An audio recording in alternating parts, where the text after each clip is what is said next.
benefit of this, maybe, we end up with 1 or 2 less students where we've had to have multiple classrooms, and maybe we're able to, return back to, one classroom sort of situation or something.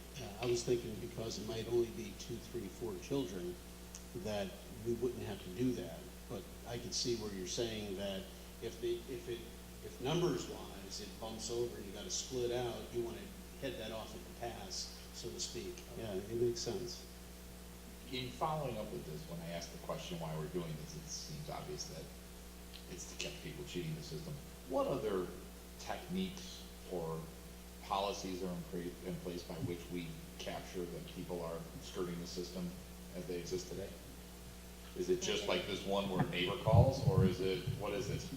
It's typically a student will come to school and say something to a teacher that implies they don't live in Park Ridge, and then the teacher will go to the principal calls me. And we also mail comes back. Mail comes back. A resident will call and say, I think you really need to check this household. I don't think they live there anymore. So there's multiple ways that we get notification. It's hard to track those down, to be honest with you. But we have access to an investigative service if we wanted to. Yeah. And again, It's costly. Sometimes an investigation costs about $3,500 if we want to really get down to it. I get that. I'm just wondering, I don't have a sense of how prevalent the problem is. I'm guessing not much, but I wonder if, as you're reviewing this approach, if the committee that's going to look at this ought to look at this a little more holistically, and can we engage others? Like one thing that crossed my mind, I've overheard through the years, like that PTOs are like, it's really weird. They live here, but every bill we ever get goes out to the spines.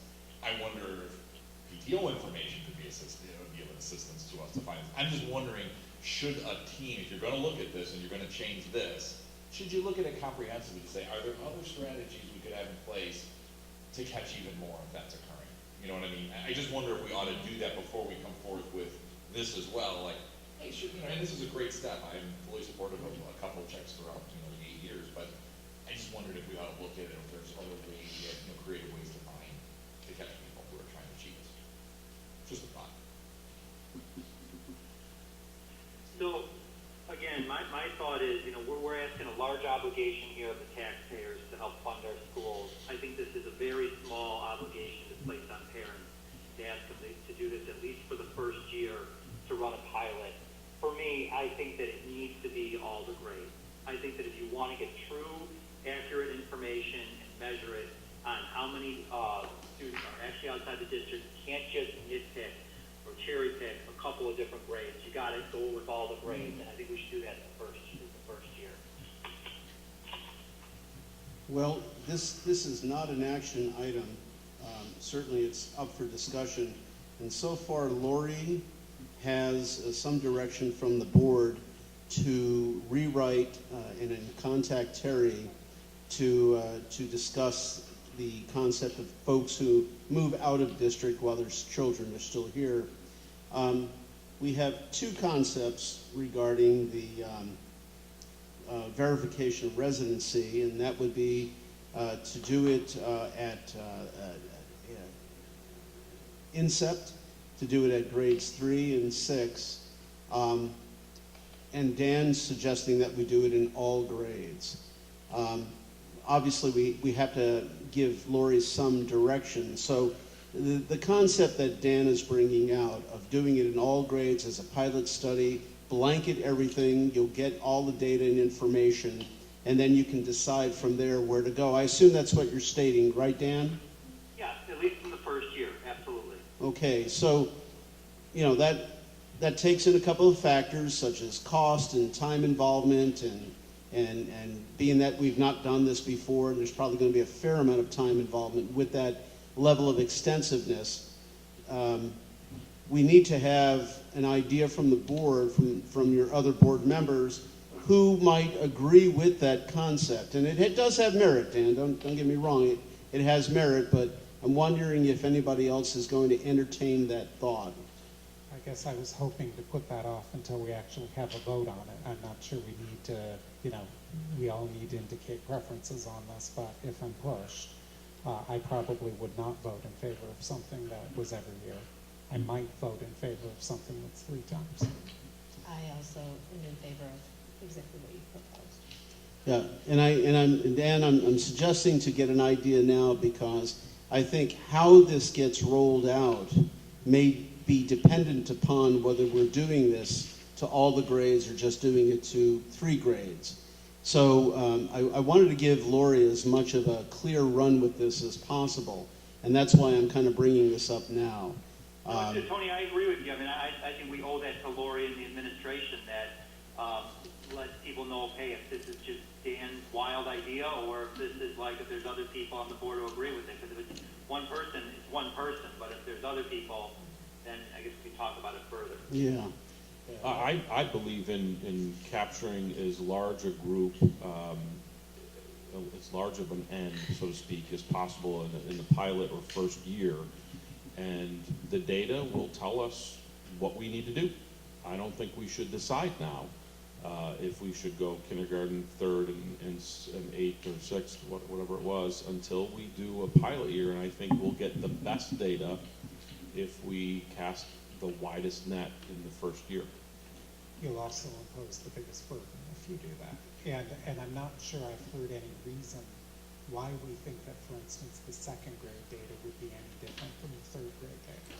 So if you truly are doing a pilot and you want to know whether the benefit is worth the burden, it seems to me that picking the 3 years gives you just about as good information as picking the 9 years. It also gives you a better chance of the process running smoothly than it does going from 0 to 9 years, all in one block.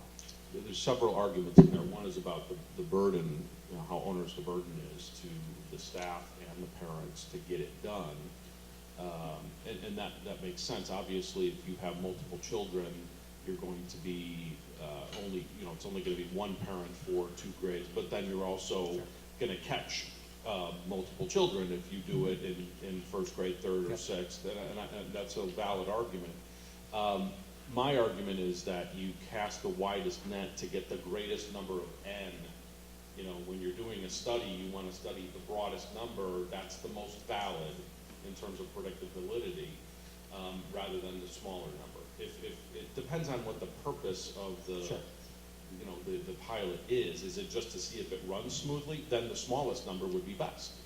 If the purpose of the study or the pilot is to find out as best you can how many people are living out of the district, then you want to do as many people as possible. I guess if it's free to get the additional people in, yes, you do. If there's a cost to increasing N, then public opinion polling doesn't attempt to survey every single American because that would be prohibitively expensive. So No, I understand you that's a pull different small argument, number, though. and you then extrapolate the results. And so I guess my suggestion would be here, if you're piloting, if you want to find out whether this is worth it, pilot 3 grade levels and extrapolate the data from that. Yeah, if I can suggest, Nathan, you're absolutely right. By throwing the widest net possible, you're going to quantitatively be exact in your findings. However, and this is a reference to some of you longer members on the board, such as myself, statistical significance. And I think that if we did the kindergarten 3 and 6, I think statistically we will be able to infer with reasonable assumption what it's really going to be without having to incur. Yeah, with that all due wide respect, that's a guess. That's a guess. You may be absolutely right. I don't know if anybody's ever done this before, but a good statistical analysis would tell us the degree of confidence we would get from, maybe the best degree of confidence would be from doing 1 grade. We don't know. I'm saying you're 100% confident if you do all 8 or 9. Right. You're somewhat confident if you do K3 and 6. You're less confident if you do just 2. Nobody knows for sure what is good enough, and we all have varying subjective views of that. Right. And that's all valid. I get that. So everybody's got their own subjective point of view about this. I think K3 and 6 is good. I think K through 8 is perfect. So which one we want to go with, I don't know. I'm just saying that if we're going for the best, then And then the question becomes, then is it cost effective? Well, Which is a valid argument. but- I would suggest, because there's a flip side to every discussion here, if administration can come back to us with a bulletproof, foolproof, easy way of doing this, then I would suggest do everybody. But if it's dropping off 3 sheets of paper that have to be collated and alphabetized and tagged and recorded, and then it becomes somewhat laborious. And I'm keeping out the cost of families involved in this. I'm just looking at district costs for this. That's 4,500 students and 4,500 sheet, actually times 3 sheets of paper, 12,000 sheets of paper. That may be beyond what it's worth numerically. So if it comes back and it costs X amount of dollars, we may opt that the 3 and 6, K3 and 6 might be a more reasonable way to go. So the final decision, therefore, may be dependent upon the methodology. But District 207 does it. They manage to work their way through it and get it done. I'm with Jason. The wider the net, I'm for all the grades, and I think it out of the gate it delivers the message that we're checking, and it's not just people who are not inside district who've got 3rd graders or kindergartners, whatever the case might be. Everyone knows we're checking in year 1, and everyone knows that we're going to check all the grades. And I feel strongly it's something we need to do. Might I suggest that perhaps at this point we let the administration make us a recommendation, and I suspect we will not have a 7-0 vote. Right. And I think just the other thing that I just want to note is we're talking about the proposal to do the K3-6 is to realize that we're already doing the K. So you're there in that proposal you're adding 2 grades so it's that's already being done. So just want to highlight that when we're talking about effort and everything that is being done already for K or any new students in the district. So just so I'm clear, for an action item in January, are we coming to you with what we think it would look like if we did K3 and 6 as we're recommending, and then a K8, or? Well, I think, Laura, you have to make a So you want us to make a recommendation and then really tease this out, is exactly so. Yeah. If we're gonna stick with our, But I don't think the board has done what we said we were going to do for Lori, right? I mean, so we know Jason and I are saying that we want to go all grades. I mean, is everyone else saying the other part's okay? Because if they do, then I guess that Lori has her marching orders. I guess I feel we're trying to force an action item a meeting before we have an action item. Yeah. We're scheduled to have an action item on this at our next meeting. We can January. vote on it at our next meeting. It's not noticed for an action item this evening. Yeah, I would suggest that, Lori, if you could, again, look into this further and do an analysis, and you've already made a recommendation, obviously, of grades 3 and 6, K3 and 6, but do an analysis of factoring in your methodology and whether you still feel, based on the most expedient methodology, that still K3 and 6 is the way to go, or if you feel, based upon your methodology, you can, and this is going to be your recommendation to us, whether you'll do all 8 grades.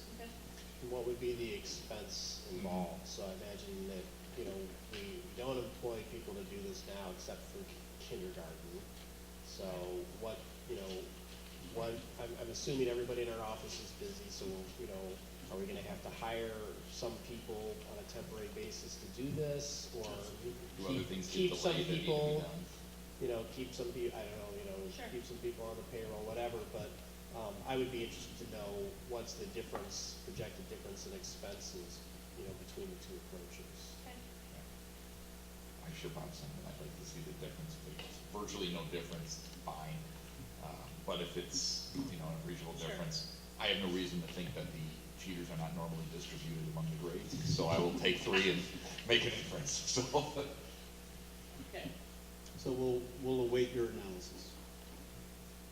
yes. All righty. January. Next topic. Any other comments? Danny, you're okay? We'll wait to hear back from Lori? Yeah, I'm fine, Tony, with that. I mean, my concern here is that, right, what's going to happen is that Lori's going to come back and we're going to have an action item and a vote on it, and it's going to be 3 grades. and then Jason and I are gonna vote on that, of course we're gonna vote yes for that. You know, I mean, it's better than nothing, but I mean, what Jason and I are suggesting is, I think we have an obligation to Lori to say, how many people really think that it should be more than 3 grades checked? And that's my overall point, but. Yeah, Dan, I don't want to argue against myself, but if she comes back and gives us a recommendation for K3 and 6, and there's good logic behind why that's not significantly less valid than K through 8, I'd be totally supportive of it. If I don't get that, then I'm going to, I mean, not that this matters, but I would be pretty disappointed in that. I would also be open to a compromise of K2, 4, 6, and 8.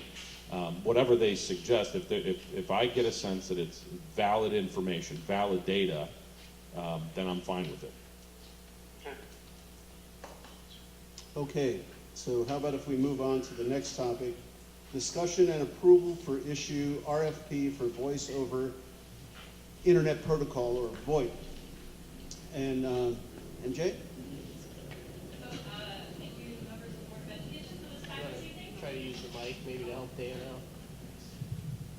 out. Tonight, we wanted to update you on our research and study of the state of our telecommunication affairs in the district and discuss our next steps in this process.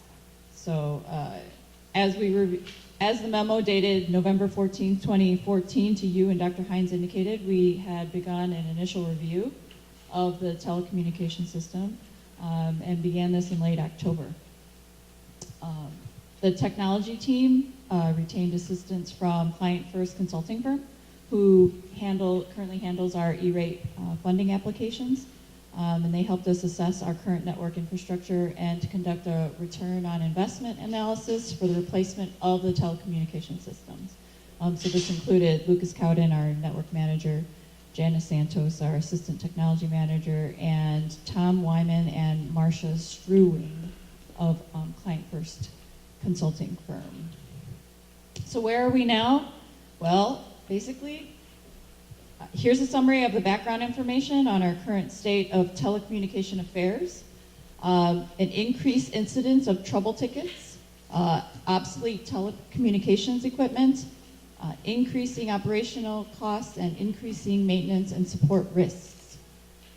So, as you all know, the start of our school year was a rather bumpy start in terms of telecommunications.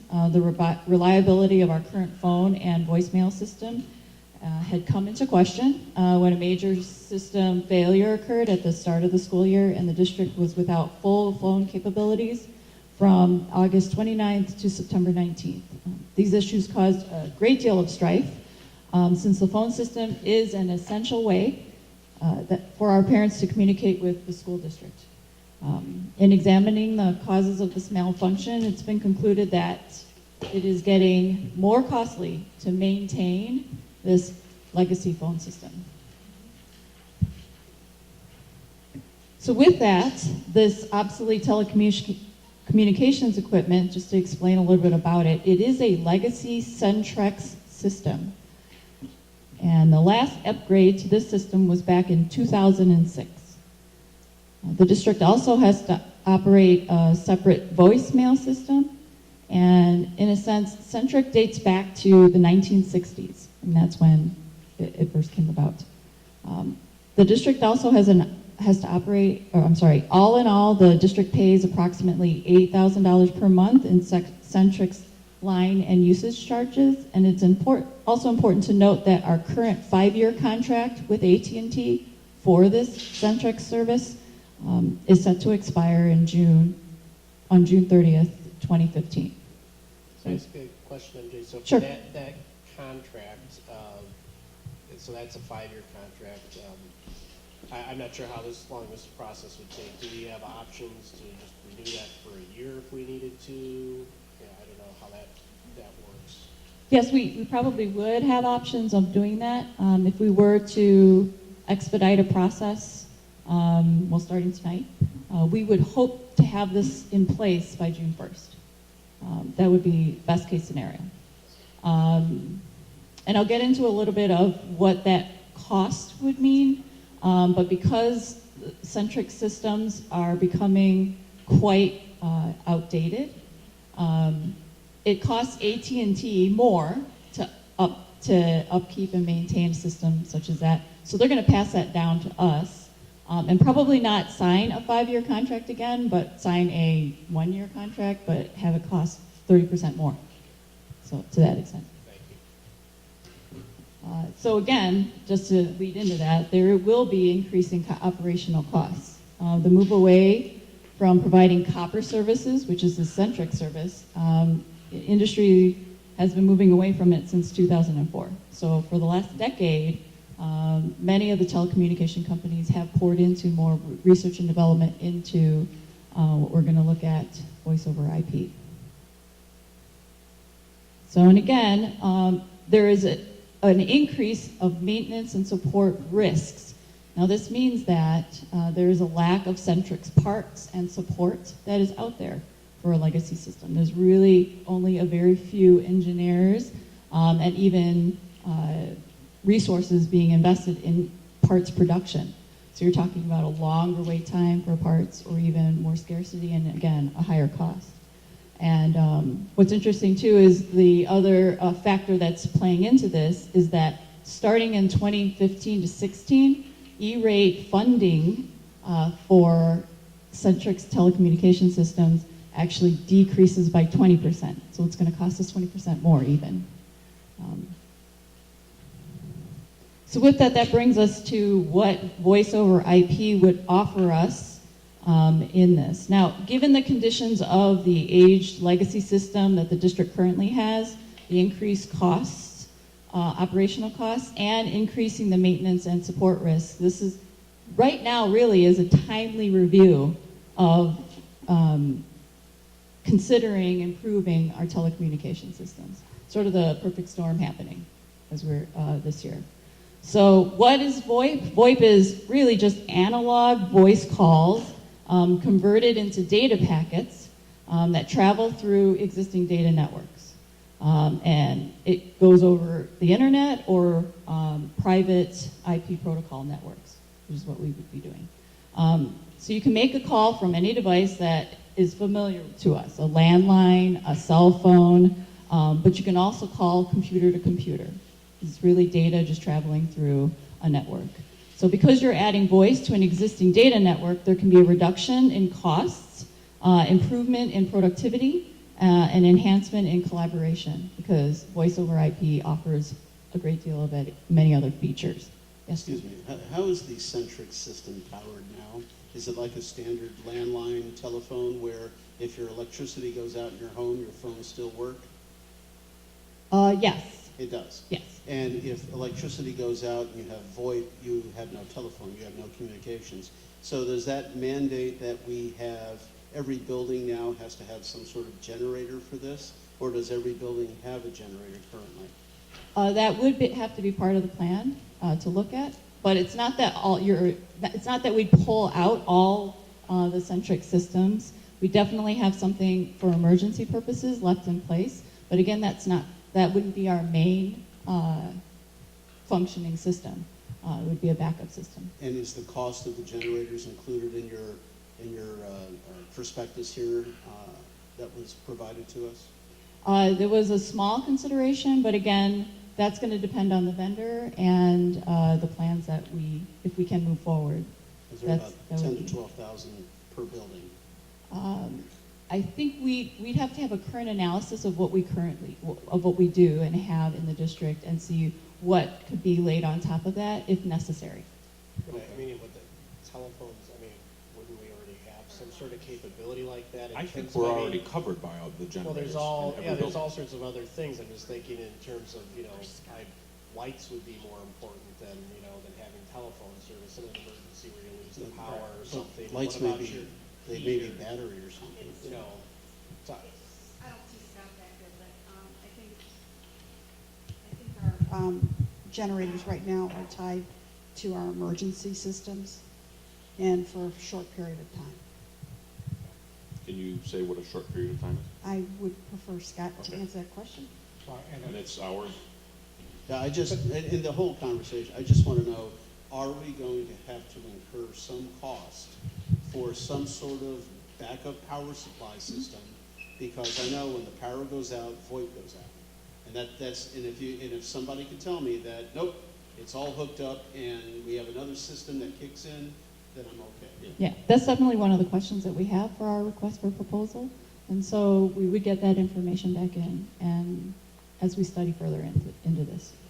It's definitely a concern. I have observed in the industry, it's lessening concerns simply due to the proliferation of cell phones. You know what I mean? So there's sort of a backup already, so it's important, but it was not maybe as important as it seems. And we've heard this stuff about how we have for life safety, and I'll get this wrong probably, Lori, but we have, these two-way radios now that are in all the schools, and, so I mean, there's not a loss of total communication within the building between cell phones and between these radios that now we have that we've upgraded. So really, I mean, people couldn't phone in or phone out maybe, using this system, but it's not like a business would happen where you would grind to a halt. I mean, you could still teach students without having the VoIP going on. Your business would grind to a halt if you couldn't use your computer at your desk. Scott, do individual buildings in our district have backup gas generators? They actually have backup natural gas generators, so they run forever. This is the only building that does not have one at this time. As we got into this system, we'd have to tie that into the backup generator circuit, but that could be easily done. There's enough capacity to handle that? Oh, absolutely. And it's instantaneous? Right away, Okay, that unless answers something that. fails. Scott, you can't go to the field bathroom school for before that you're one supposed board to. meeting. Well, and I was going to get to this later on, but part of the initial study that we've done in terms of our network infrastructure system is that in our wide area network, we have a capacity of being able to do that already. So it really is being integrated into what we currently are doing in terms of backup and our current state. So again, in the whole market, as you might probably know, there's plenty of healthy competition that's out there regarding the telecommunication voice over P vendors. So as we move possibly towards the next move of an RFP, we could see back some really good pricing and bidding on the jobs. So these were our preliminary findings, that there would be a reduction in cost. It would, judging from the study that came back from Client First, they were approximating that we'd save about $6,000 monthly on telecommunication costs alone. This would offset the decrease in E-rate on the Centric systems, and that we could probably see a return on investment over the next 5 years, if not sooner. So building on more efficiencies in the communication system, our data network, our cabling infrastructures, it's definitely going to be a good move to consolidate on our network switching and enhance our backups to reduce a more long-term upkeep in our network. So, and really, it saves money and adds more flexibility in the system as it responds to different situations. Well, speaking of money, I'm all for the system, but I'm looking at it from a cost basis. We're looking at about a $400,000 expenditure, and there's a 5.7-year payback. Sounds good, except 5.7 years puts us right about 2021. So my thought is, where does that put us? A $400,000 expense in our capital funds. Where does that put us? And is that going to compromise? Because it's a big chunk of change. Is that going to compromise us somehow to miss the mark of 2021? No, because when we talk about 2021 in our financial projections, it does not include the capital projects fund, which would be the funding source for this project. So it would come out of the bond funds. Correct. And that leads me to my other concern is there are a litany of items yet to be done in the security package. There's interior in-classroom door locks, for Correct. instance, that I know haven't been paid for or haven't been budgeted for. And that's gonna be a couple $100,000 too. And that, when you see us bring forward some budget documents early next year, you'll see that the interior locks is going to be one of the projects that we proceed with for next summer. Number one, with the new school calendar, we've got a very small construction schedule. In the next agenda item, you'll be approving field phase 2. And then there'll be a few major projects that we will take on next summer that wouldn't be affected by the facility master plan and any work that might come out of that. But I would say with the increased cost as a result of our contract expiring for Centrex, and there was a deliberate reason 5 years ago we only signed a 5-year contract, and that's because in the strategic plan that's just coming to an end, it called for voice over IP within that 5-year period. So we're right there at the exact time frame and exact timeline that was anticipated 5 years ago. I would ask MJ, in our 5.7 return on investment, did that calculate in the savings from the Centrex contract being expired? No, it didn't. So that it would actually be less than It would be less 7 than, years. right. Well, and Becky, if I understand, even if it is 5.7 years, 5.7 years is paid back before 2021. So if we're worried about a 2021 date, we expect this to be fully paid off by then. So at worst, if you're worried about 2021, this is a wash. And based on what you're saying about additional costs for Centrex, we probably come out ahead by having for it if 2021 is your horizon.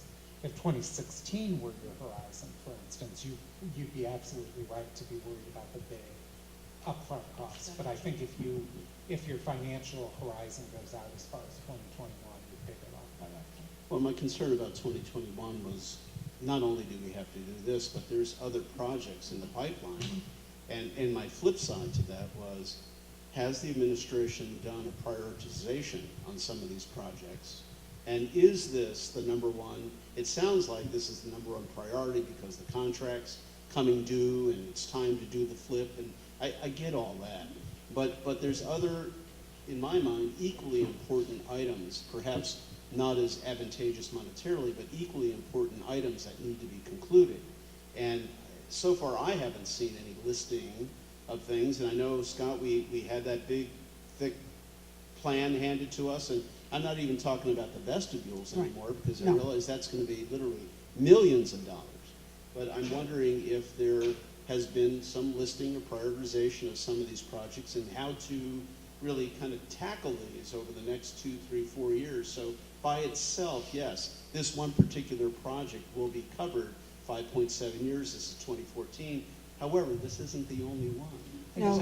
I guess though I'd argue that this would not be on the prioritization list because it pays for itself. So any project that pays for itself can be done without, taking the limelight away from any other project. It's only the projects that don't pay for themselves, that really need to be prioritized. And just my scant knowledge of this, yes, it does pay for itself, but it's still a bolus of money up front.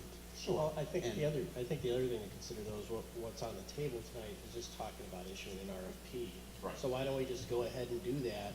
Because we're talking about total estimated cost, we may get a totally different number. Right. So why don't we go, that's all we're being asked to do. So why don't we say, yeah, let's do the RFP, let's see what comes up, and then we can talk later about Well- whether we actually want to move forward with it. I thought of that, Bob, too, and you're absolutely correct. This is only for the RFP, but I also know if you put a little snowball at the top of a hill and roll it down, it turns into a big old boulder after a while. So, things kind of take on a life of their own. And we can get the RFP, but I'd like to have a discussion when we get that RFP on how this is going to affect, our capital funds and the impact, if any, on some of the other projects that we might consider. That's all. Just a point of clarification or just further understanding. The cost to do the the upgrade of our phone system would come out of our capital projects fund. The savings and the payback will be seen out of the operation and maintenance fund, because that's where we pay for our monthly telephone service. So we will actually be helping extend or solidifying the 2021 target date by doing this project this summer.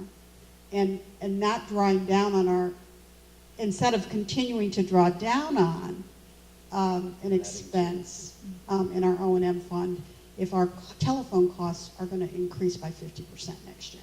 And the bond payment is coming from a secondary levy, correct? Correct. So it's outside of the standard Correct. levy.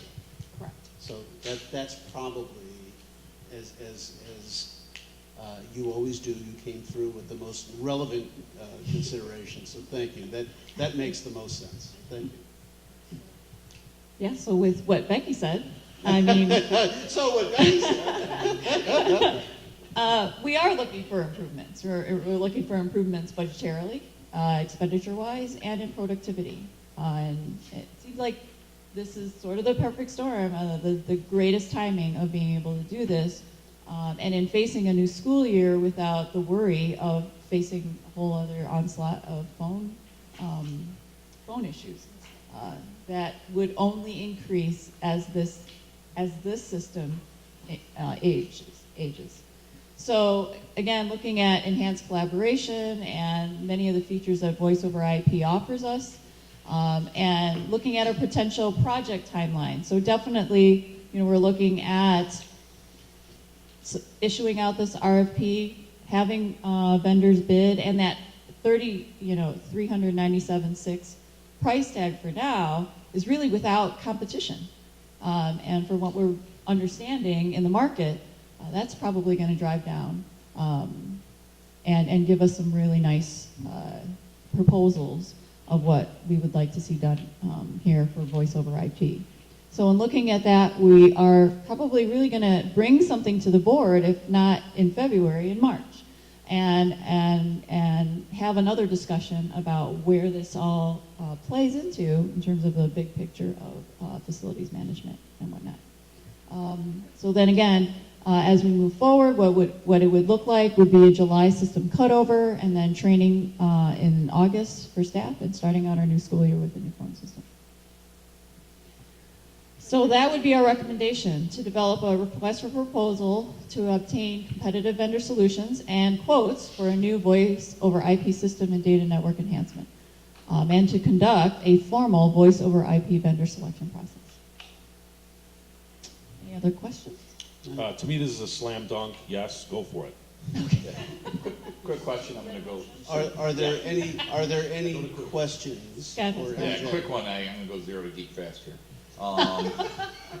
The 50 switches, is that to replace one so you can do power over Ethernet, or are you adding switches to add capacity for devices? No, we're actually looking to consolidate switches Okay. and make that much more efficient. Is there any residual value in the old switches? A lot of vendors would give you that value back. Yes. Is that in this estimate or no? This is not in the assessment, but it's definitely going to be in the RFP. Okay, so effectively, it could be less at that point. Yes. If they give us any Yes. buyback on Yes. the switches. Okay, that's why. And even start having some sort of backup switching Great. within our district to say, if something were to go down, we actually have something on hand that we could be using. So, yeah. Perfect. Okay. Any other? I didn't understand a word of it, but it was From beautiful. one geek to I'll another. just say it as the resident nerd of the board. That's the answer we want. Thank you, Scott. You had me at savings. Sounds like you've done this before.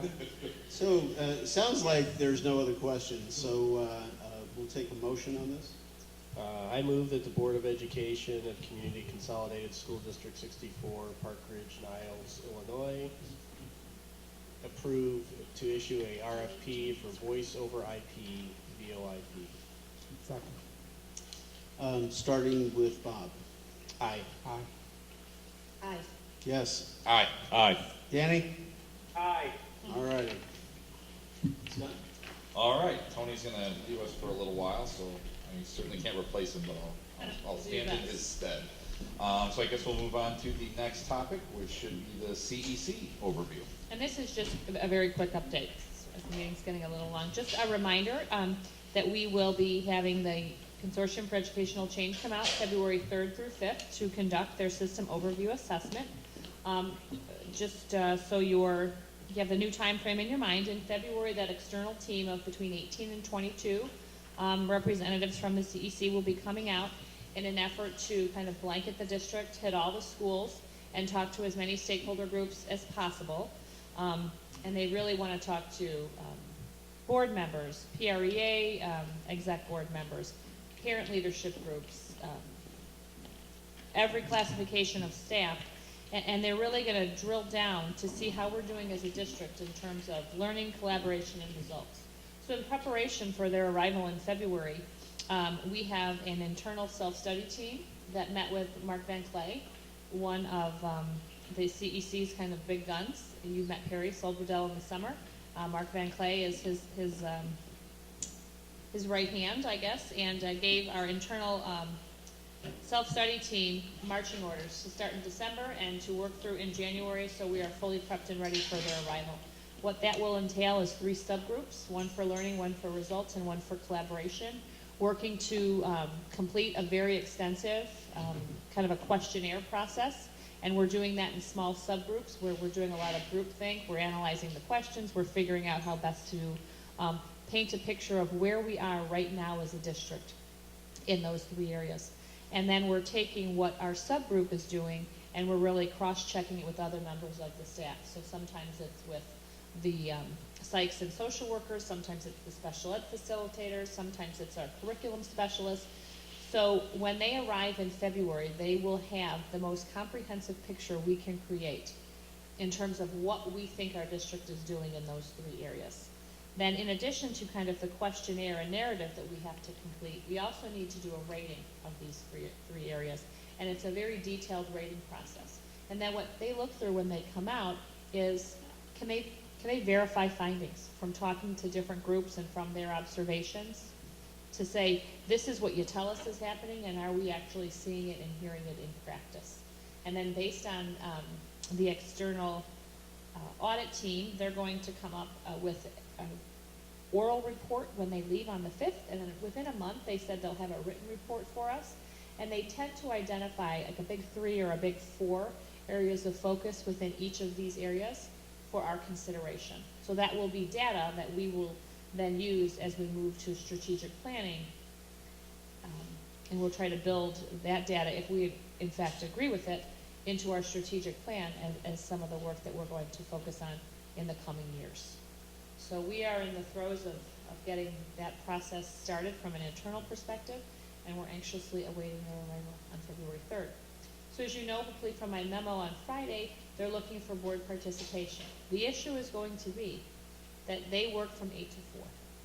They don't do night meetings for board members. They understand you work. So I need to figure out when best to place this group. And it could be across day 2 or day 3. I'm working on the schedule right now, and it will be finished within the next few days. Is there a date that's better, a time frame, lunch? What are the choices again? Let me pull up my schedule. I have it right here on my computer. You're looking for one day or one part of the day? Typically, the sessions are about an hour, 45 minutes to an hour, where they would come. So, for example, tentatively, and it's just very arbitrarily plugged in, I have the board talking with the group on the 3rd at 11 o'clock. But that can be placed anywhere within an 8 to 4 window.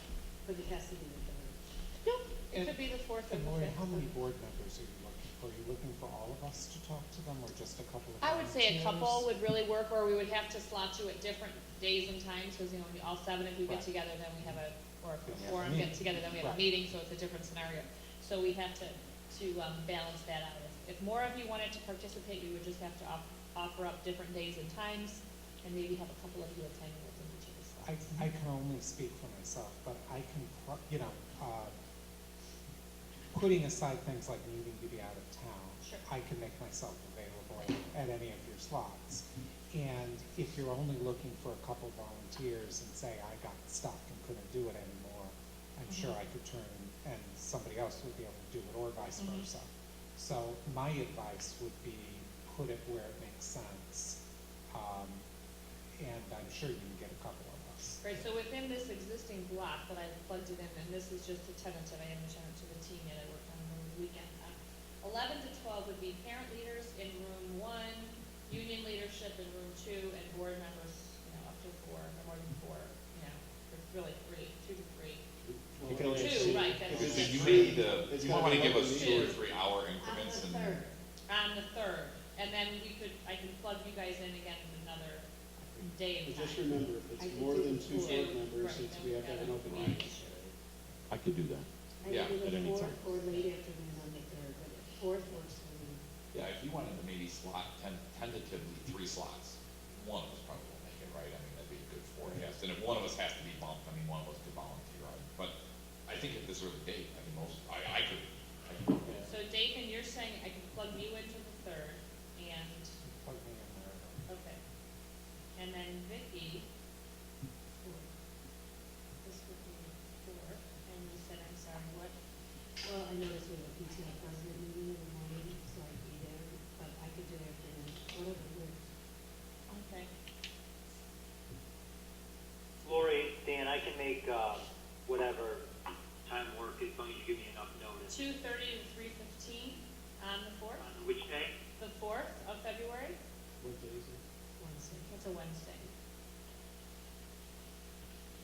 Vicky, would that work? You know, believe it or not, I do have something scheduled at that time, a meeting that I'd rather not miss. So if there's a morning one, I'd rather take that. Yeah, I'm with Dan. John, could you do 2:30 to 3:15 on that day, and then I can plug Dan in? Dan, are you able to do February 3rd, I'm sorry, at 11 o'clock? Yeah. And you'll be with Dathan then? And I'll send out, Forget it, I'm not going. a confirmation, so that's 4 of you, and then, Is anything on Tuesday or Thursday afternoon? Thursday afternoon, I could do the same, 2:30. Okay. And most likely that'll be the CEO. It will be, yes. Tony Borelli, so 4 or 5 of you guys, actually, go to the participation, all right, perfect. I will send out confirmation and, information letters right after we get back from break. But at least I have that built into the schedule. All right, great, thank you. Okay. All right, authorization. Field Phase 2, Becky, want to start off? Scott's coming up here. The memo outlines the work that's going to be done and the project schedule for issuing bid notifications and the alternate, and when we would bring it back for board approval.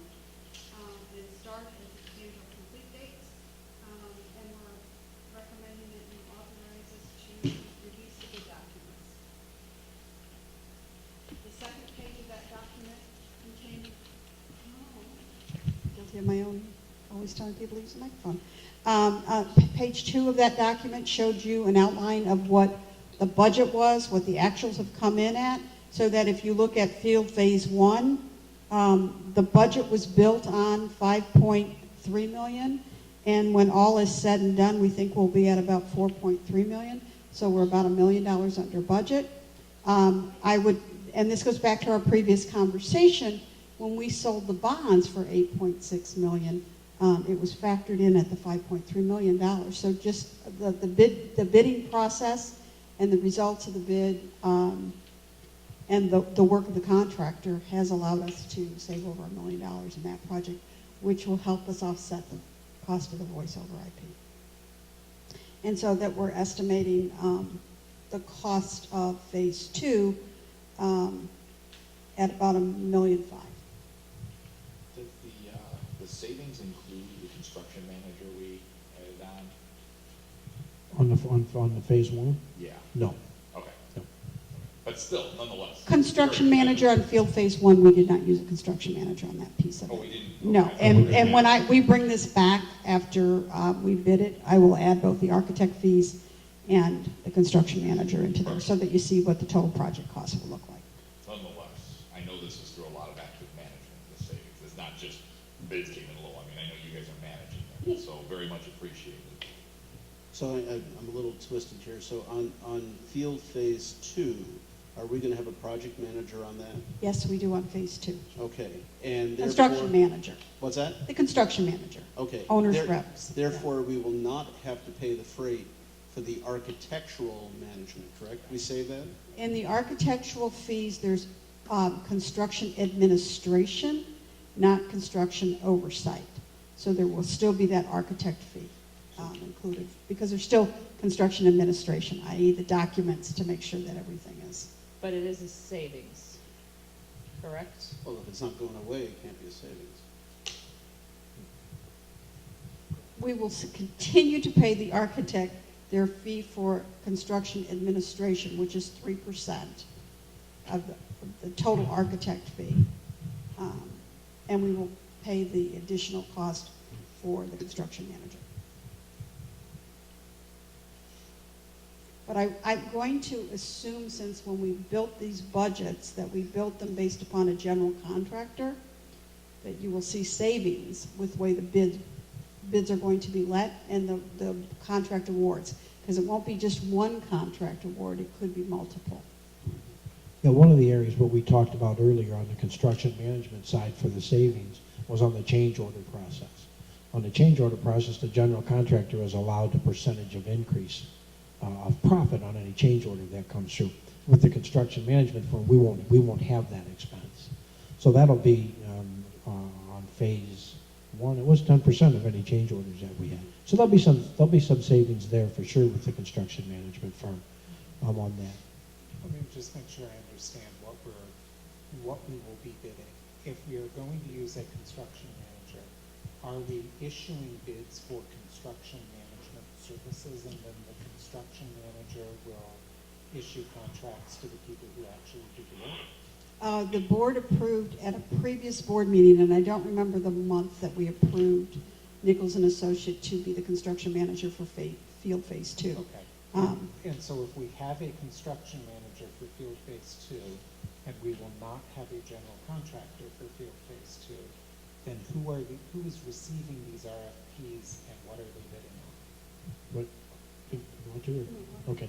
Under the construction management model, John, instead of going out to bid with the general contractor model, which we have been, the general contractor goes out and solicits bids from all of the subs, and then he throws his profit margin on it and comes to us with a bid. Under the construction management, the construction manager bids out each individual process trade, and he doesn't put anything on that. He is a flat fee for managing the whole project.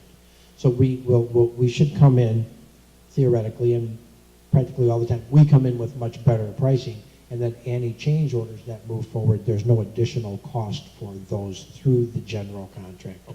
So instead of letting one RFP, we're going to let a whole bunch of RFPs. Correct. Yeah. And do we let that RFP, or does the general contractor let The that? construction management firm does Construction that. management. Yeah, and they have been working, we've had several, I'm sorry if I cut you off. Okay, we've had several meetings with the construction management firm and Fannie and Howie. All the bid packets are ready to go for each individual trade, and we're ready to move. We're just waiting for your approval. And then I guess my other question is, if it is the construction manager rather than the board or the district that is letting the RFPs, do we need to approve the letting of the RFPs? Yes, you do. Okay. Yes, you The do. district Are they still- being led in our name? They are being let in our name. Okay. And do the usual rules of public sector bidding, including you must take the lowest, do all those apply to those? Yes, they do. Okay, got it. I was going to ask, as of tonight, Fanning and Howie is, pretty much being put to the wayside. Do you foresee any issues or problems with them governing and, controlling this particular project? I do not. I mean, Fannie and Howie knew this was coming, and they've worked very closely with us on closing out. We're real close to closing out phase 1. They worked very good with the meetings that we've had with Nichols and Associates on getting ready for this. They've done other projects, and will continue to do other projects with projects with Nichols. So they're not, I don't see any issues at all. They're going to stand. I don't think there'll be a problem. With the construction manager model, I'm sorry, I forget this. Do you use a title company to pay draws? I'm concerned about who's going to sign lien waivers so that the subs don't have a claim on our assets. Both the construction manager and the architect have to sign off on the pay requests. They do? Yes. So then they're warranting that the subs have been paid? Right. Okay. The prevailing wage legislation actually protects us because when they submit that pay request, they have to submit certified pays and who they've paid and the amounts that they've paid them. So that documentation is always there before we release a check.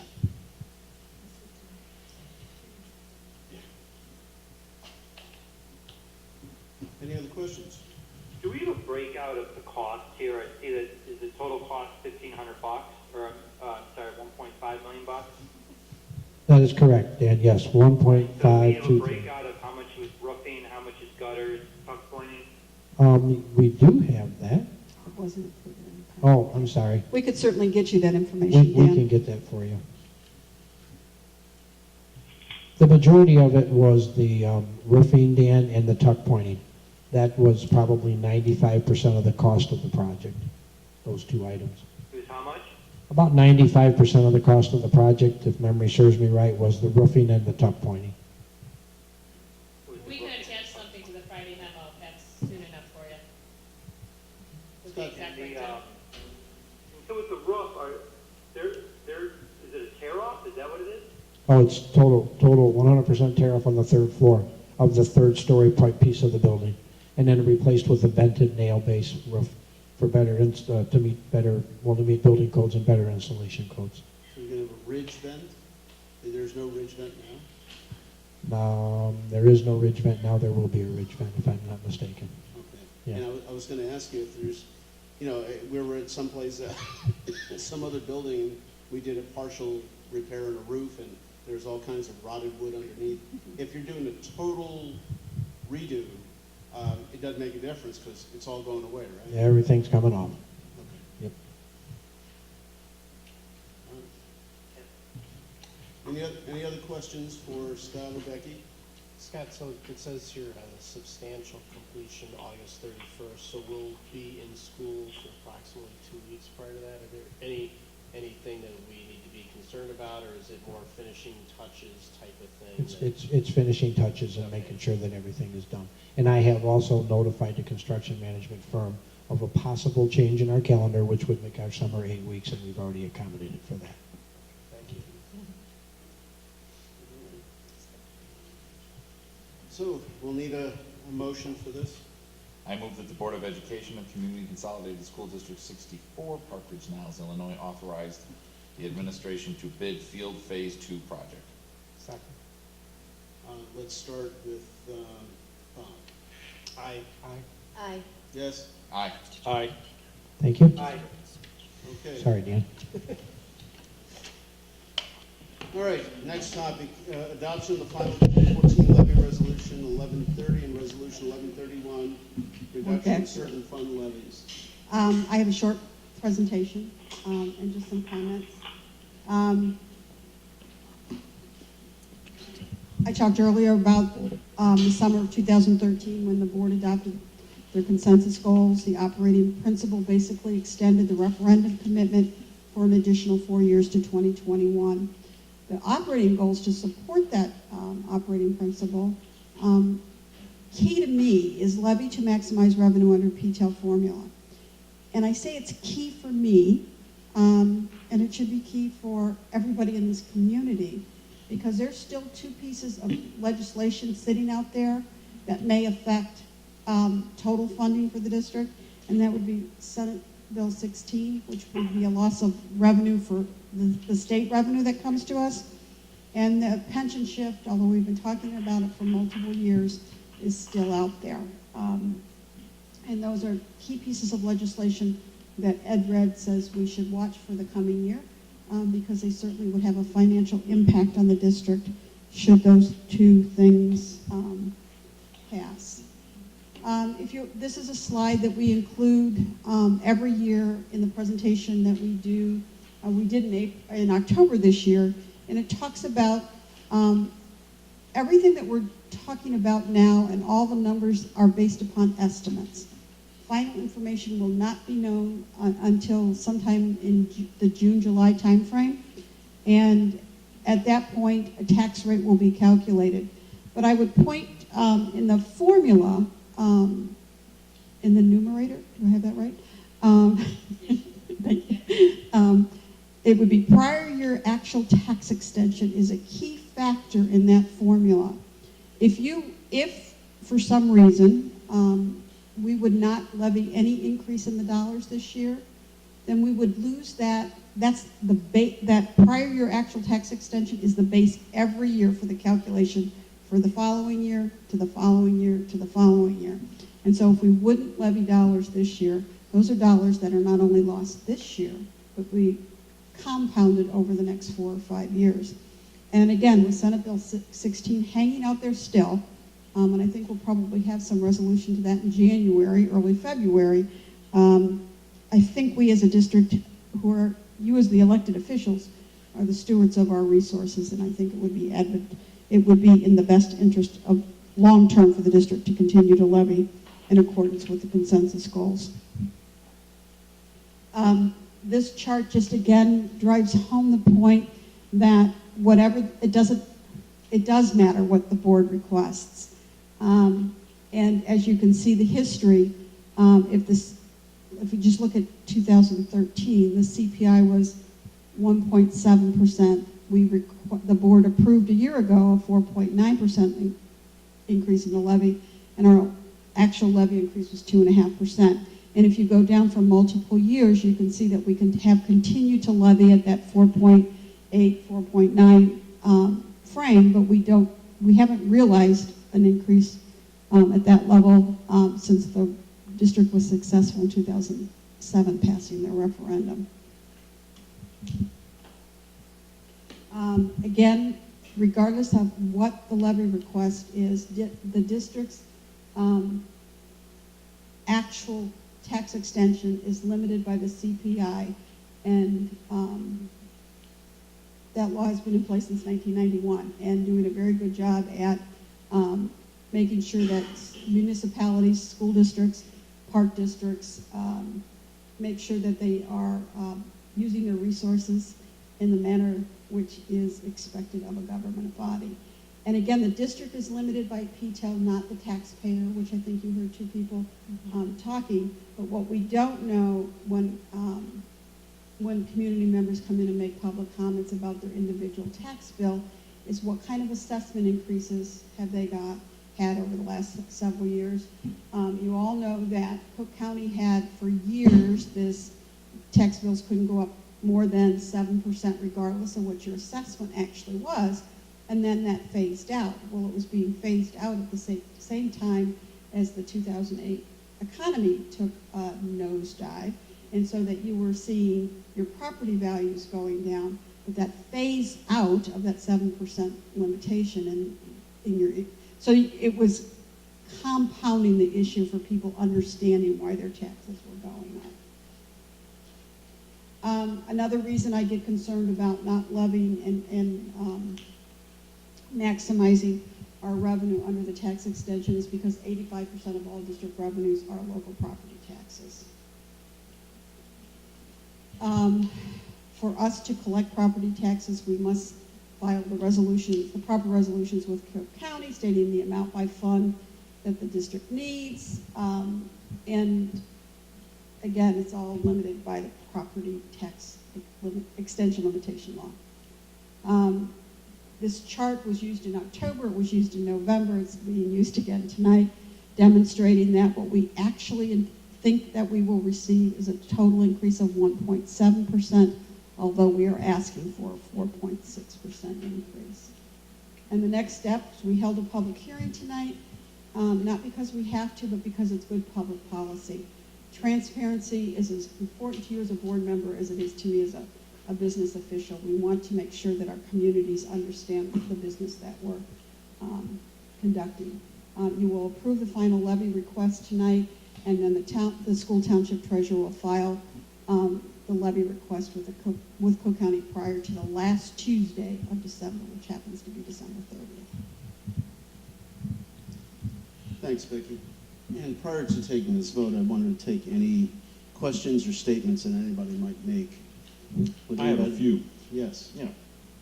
So you know, I wanted to answer the questions of the speakers and other people who are concerned and who are probably far more intelligent than I am about finances, and I know that I understand very little of this, although I hear it all the time. It's still very difficult for me to grasp. What would happen if people saw that we were only requesting 1.7? Can you give us an idea of what would happen, not just this year, but in following years? I heard what you said, and I got about 20% of it. What would happen is, it's unfortunate that this process isn't better defined for the general public. And when I talk about, I always refer to this process that we conduct at this time of the year as EAV roulette, because we don't know what the county is going to finalize for your assessment, any of the businesses in town. Now, what I do know and what my observations tell me is that as I've driven around Park Ridge in the last couple of years, and I think, Scott, you talked about this at a previous board meeting, there's been an awful lot of tear downs in the last 2 years and a lot of building up of homes that were much more expensive than the ones that came down. Those could hit our tax rolls for 2014, but I don't know that yet. I also know that Whole Foods came on, should be on the tax rolls for 2014, because they opened about a year ago, so it's likelihood that we're going to have a full year of assessed value. It's unfortunate that I don't know what those numbers are right now so that we can make a better calculation. So that if we only levied the 1.7%, what the budget was based upon, and those numbers are greater than what we've projected, then go back to that formula where I said in the numerator, the most important part of that is the prior year extension. If we leave tax dollars on the table this year, they're lost for us for every year. So if you lost $1 million this year, you would have lost $2 million at the end of next year. It would have been a loss of $3 million next year. And as we stretch, and I don't think people can forget that we're extending the referendum commitment 4 years. It takes a board, a superintendent, an administrative team who is committed to making sure that our resources, available resources, stretch out that far.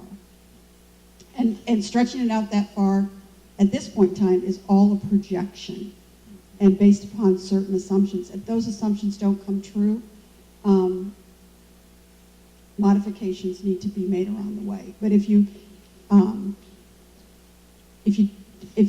just levied at the 1.7% and the formula would have given you 2.5%, you've left that differential on the table, But which is why we all. I understand that, but for the average taxpayer, doesn't that mean that we levy less tax money?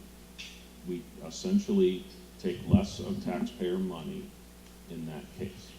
I understand that the consequence of that is that we can't extend the referendum as far, or we have to go for referendum earlier than we had hoped, correct? And or you manage your expenses so that you can still make that 2021 date. I'm sorry, can you say that again? Or you manage your expenses. If your revenues aren't as great as you've projected, Yes. then you should manage your expenses. Right, and here's what I guess I'm hearing from taxpayers and what's a little befuddling to me.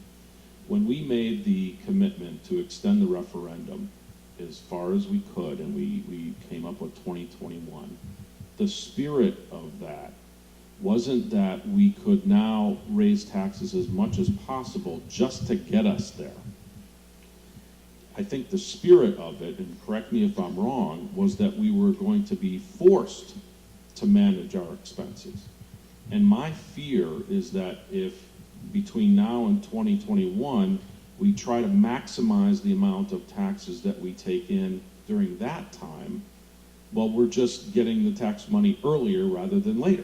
You know, Dathan, one thing just to follow up on that, and I may be thinking this wrong too, so I'd love to have you to verify this. said that we would keep up with inflation, right? That was part of it, that as part of the assumption of getting to 2021 was we would have inflationary increases in the tax base every year, which was fair. If a loaf of bread costs this and costs 3% more next year, that's a loaf of bread, and we wanted to be fair. We didn't want to have our expenses escalate at a faster rate than our revenues. As I understand this, Becky, the simple model I have is that we're guessing, because we have to guess now, we have to promise, and we can never, never, never change it, that inflation will be 1.7%.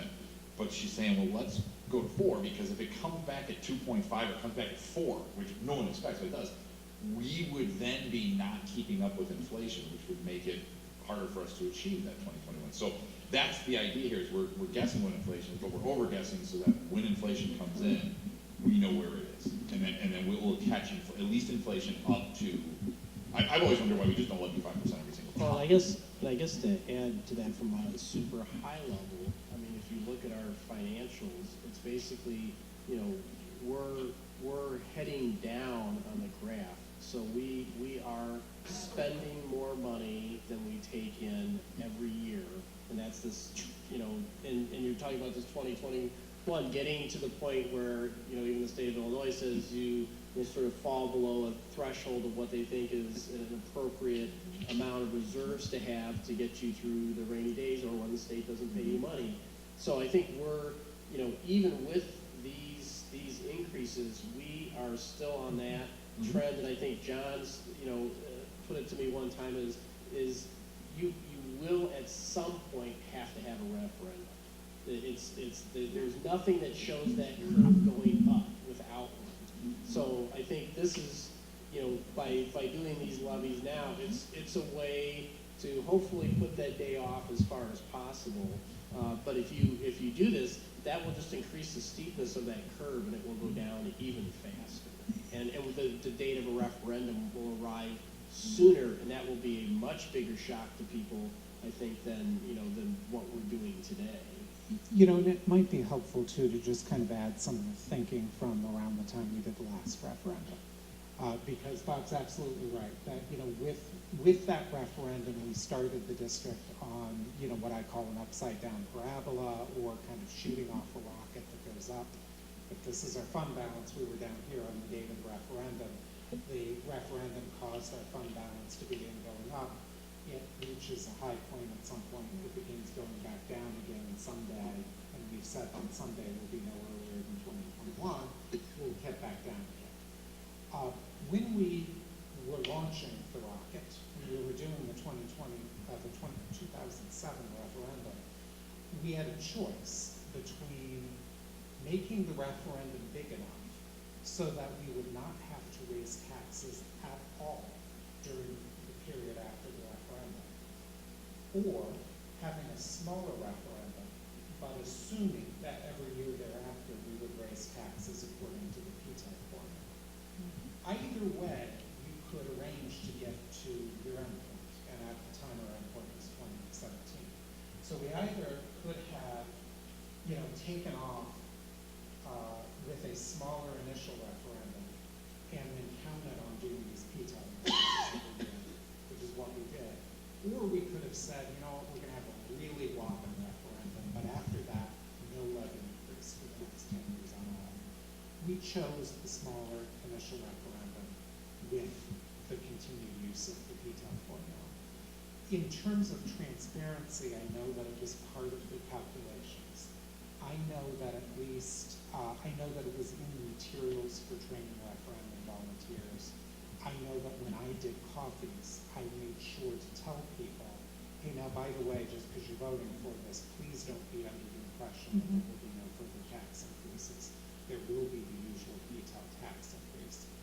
As a result of that, I have always felt okay voting for these retail tax levy increases every year. And partly I've been okay with that, knowing that by and large they are about at the rate of inflation. They're a little bit higher than the rate of inflation each year because there's a little bit of new property. But I've always felt that it's fair to both ask people to pay the rate of inflation and to also ask anybody who puts new property into the district to share in that. So if you want people to pay the rate of inflation and you want to make the newbies, the Whole Foods, the Flora, pay their fair share, you've got to make sure to get the PTEL maximum. Of course, you don't know today what the PTEL maximum is going to be, so Becky over-guesses every year. So she wants 4.9 something percent. If we were to reduce it to 4%, my guess is not a thing would change, because she's probably way over-guessed. If we were to reduce it to 3%, probably not a thing would change, but Becky's not quite so sure. If we reduce it down to 2%, we may actually be taking this enough. So that's kind of the way I look at it. Nathan, anything else? I think my question and cynicism is more fundamental than this question. So I'll stop for now. Well, I've got a little thing to throw in there. I as well listened to those two folks and heard what they were saying, and actually I had a bit of a light bulb go off over the weekend. I emailed Becky. Becky gave me some little bit more information. I thought of it. And you know what recent develop has come out that wasn't available when we had this prior discussion was that the city is going to raise the city component of the taxes 22%. And I thought, boy, you know, where does that put District 64? And wouldn't it be a good symbolic move to lower the tax levy from 4.5 or 4.7, whatever it's going to be, down to about 3.7, which is where 207 is going to come in. And 207 assumed that the 1.7% CPI, and they got a fudge factor in there for new construction, so they're looking good sitting at 3.7, assuming that they're going to capture all available revenue. And I thought, District 64, being that we comprise 60% of the local tax bill, should be making some symbolic effort so that people who pay the taxes would realize that we're trying to hold the line on the taxes. But in reality, we're not. Whether we gave 12% or 5% or 3.7%, we're still limited by the PTEL. And we set this number really to make certain that we capture what is really due us. Now, the two individuals talked about primarily controlling costs before raising taxes and the phrase maximizing revenue. And it perhaps is an unfortunate choice of terms to use maximizing revenue, but the reality is Cook County is taking those taxes. Cook County is going to tax Whole Foods. Cook County is going to tax new construction. Cook County is going to tax anybody in our district. That money is going to Cook County. We are entitled to that money. We're not maximizing anything. We're not taxing anybody anything else beyond. All we want to do is obtain from Cook County what is rightly ours. The other concept was to cut expenditures prior to raising taxes. Makes all the sense in the world. I've been saying that for 3 years. Control or limit the extent of your expenses. I get that. Control increases of expenses. 3 years ago, we had the Fioretta rule, where $500,000 was mandated that we have that as a bonus. Well, heck, we've had $3 million plus in the last couple of years, so we far exceeded the Fioretta mandate. There's just this past year alone, we've had $1.7 million in a positive balance. Not only that, we have, and John, you pointed this out about a year ago, there used to be an expense to parents for lunchtime monitoring. The district has absorbed that. We're paying for that now out of our capital funds. We just spent $9 million out of our capital funds to rehabilitate some of our buildings. So I think that we've controlled our costs to a very significant degree in the past 3 years prior to going to the governance and saying, we need your increase. So I was very prepared to come here today and say, no, I'm not going to vote for that 4.7%. because I would like to make a symbolic move and make it 3.7 or 3.5.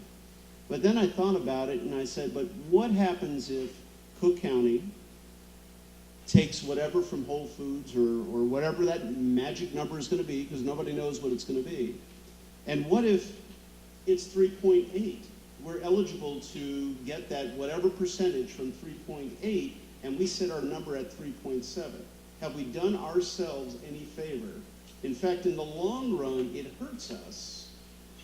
And it may cause us to go back to a referendum, which is a more injurious event. It may or may not cause us to go to referendum any quicker, but it certainly is going to hamper us in the short term. So when I looked at this and I weighed the pros and cons, and I did think about this to a great extent, because this is not the first year that I've also made mention that perhaps we should have a symbolic rollback. I think it was 2 years ago I also had the same thing. When I weighed all of these benefits and negatives, I decided, no, I think that the 4.7% ostensibly is a meaningless number, but it gives us the cushion to be able to capture the revenue that Cook County is going to take anyway, and get that revenue from Cook County at no increase of ordinary taxes to anybody, as well as showing the taxpayers of the district that we are managing our money, and we're managing our money in the last 3 years to the tune of about $14 million. So, and I'm saying this in great detail, not necessarily for my fellow board members, because you've heard me rail about this before, but we're on video, and I want to make sure that folks who make statements on the taxes are aware of what the district has been able to provide in the last 3 years in terms of funding improvements to the district without raising taxes. And yes, we took a bond out, but we did spend almost $14 million in cash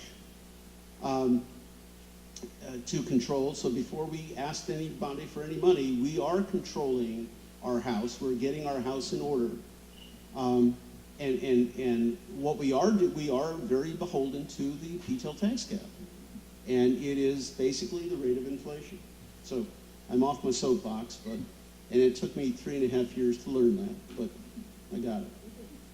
Well, and I think, I just add to that, Tony, I think that, I know that the people who made the comments aren't here, and there will be other people who would maybe listen, but I think the district certainly is providing evidence of trying to have very prudent financial management.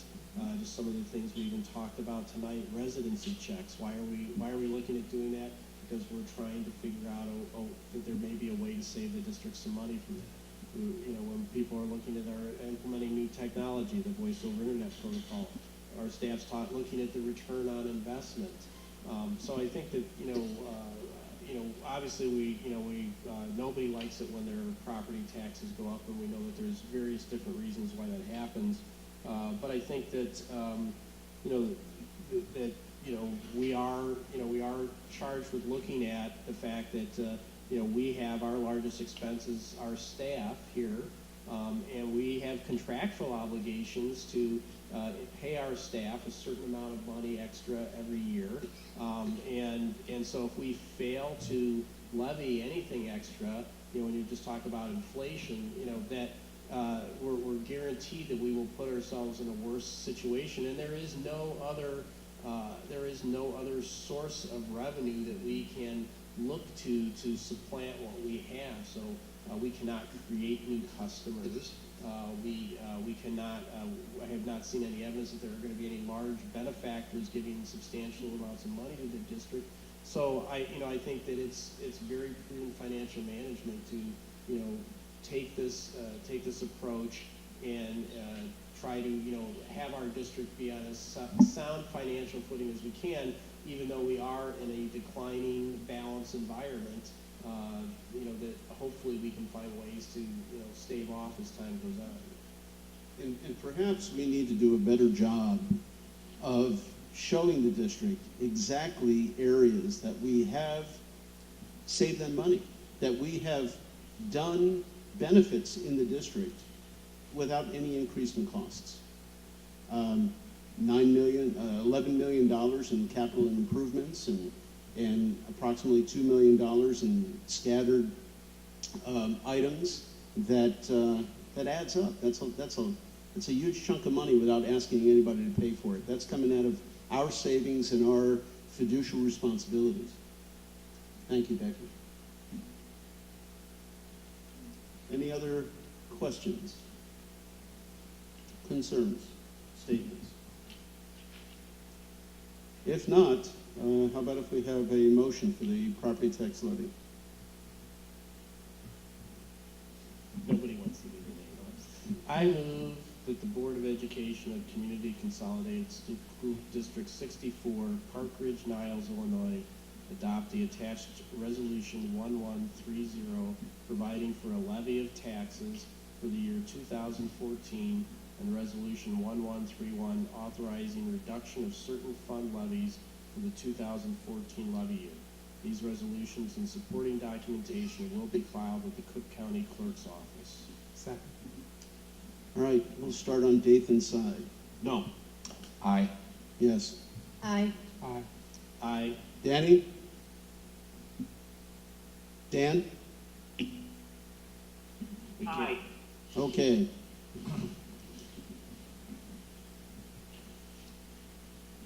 All right, we're going to skip over the architectural firm as we've done that. We're going to go up to item A11 regarding the school district to pay certain invoices. Becky? Typically, at this time of year, we ask the board for authorization to make a payment prior to the next board meeting because of the length of the number of days between this board meeting and the January 26th board meeting. So we're asking for authorization to be able to pay invoices up that have a due date up to and including January 14th, 2015.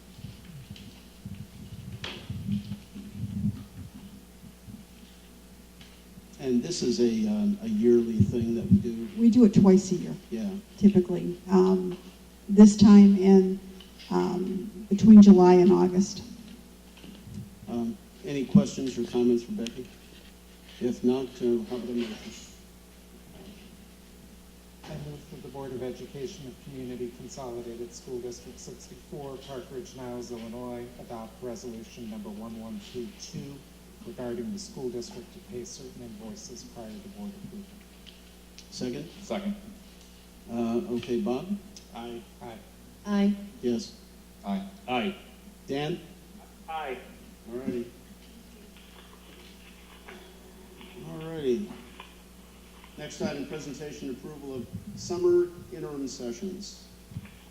Great. Well, first of all, thank you to Dr. Hines and to the team for sharing information about our 2015 Worlds of Wonder program at our November board meeting, which I unfortunately was unable to attend. As you know, there were several recommendations in that document about changes in terms of summer school for this coming year related to location due to some facilities work that we'll be doing at Washington and Lincoln. In November, our original recommendation was to maintain the current cost of our class fees, which is $100 per class. We did run a small deficit last year in terms of summer school because of tuition waivers. Unfortunately, last year, prior to the start of summer school, we had depleted the Our Better Fund. And so we were unable to access that funding for tuition waivers. This year, the fund will be healthy at the start of summer school, and Ms. Boyd has assured us that there is also some grant funding available to support students who require tuition waivers for summer school. However, also since the November board meeting, Mary Jane Morden and Brian Imhoff, and Becky's been involved in this a little bit, have been talking about transferring our summer school registration to an online registration, which we've actually been discussing for a few years, but based on our community's experience now with online registration and our greater experience with the RevTrack program, we feel like this is a nice time for us to make this transition. Really, it would alleviate the need for manual entry of enrollment data It would allow some of our systems to talk to each other in terms of the attendance and emergency documents that we create for summer school. So in light of that, I would recommend that we increase our class fee to $105 per class. With any new sort of implementation of the system, I would just want to ensure that we have a buffer in case there are some unexpected expenses that occur related to the process. One of the things we're experimenting with is how to close classes in real time and how to make spots available if people decide to drop out and other people want to enroll. And we just want to make sure that we're still able to cover the cost of that teacher with that small $5 increase. So that's really the recommended, the revision that's in this document. Anybody have any questions? I do. Last year, there was a net gain. No, that's the projection. Last year was a net loss of $2,000. Mm-hmm. At $5 price increase at 2,000 students, it's $10,000 extra. So what has not been factored in here and what has not been costed out is the new principal that has to be hired at $7,000 for special education. 7 plus 2 is 9. It's barely breaking even. If you increase by $5, it's $10,000 in, $9,000 out, so it's barely breaking even. I'm wondering if the price increase of $5 per head is going to be sufficient to make this a break-even program. I think Ms. Boyd is not available to discuss this right now, but I believe that some of the funding for that would come from the grant. Is that correct, Becky? Okay, so some of that funding actually, some of the payment for the principal position is actually supported by grant funding. So we're able to underwrite some of that staffing cost. So we do, So you feel the $10,000 increase at $5 a head at 2,000 students, assuming, if we get 2,200, obviously it's more of a cushion.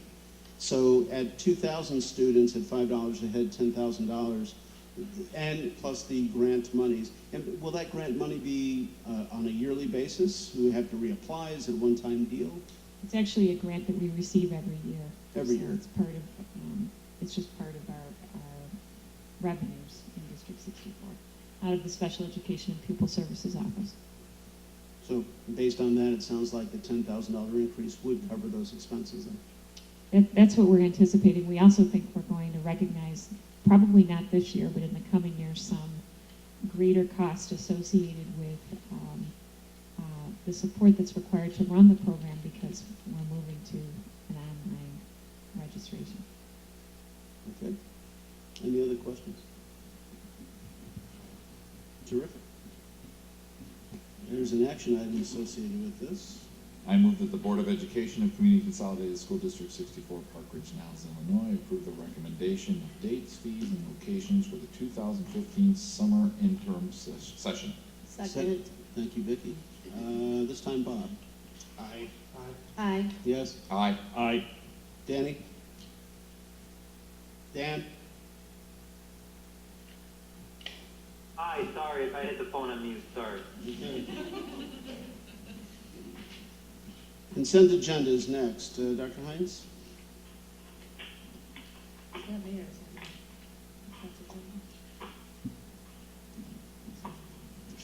Could be me. Yeah. You wanna, there's a couple of items in there that I'd like to have discussed though. Well, the, Personnel? no, where is it? The district vehicle purchase. Becky, Scott, I had thought at a prior discussion that we were going to lease and not purchase. And it was a 5-year lease with a $1 purchase.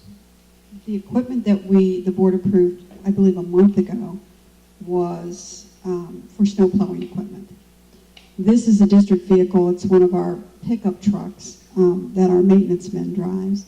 And when we bid at the same time, that we bid snow plowing equipment, we bid the leasing of all district vehicles. Nobody submitted a bid to us. When we looked at our fleet, there was one vehicle that absolutely needs to be replaced now. We will be working on later in the spring a leasing program. Again, we have to relook at how we wrote our bid specs. But again, this vehicle, this one vehicle, we've spent a tremendous amount on repairs over the last couple of years, and it doesn't make any sense to put any more money into it. Spending good money after bad, bad money after good, however that goes.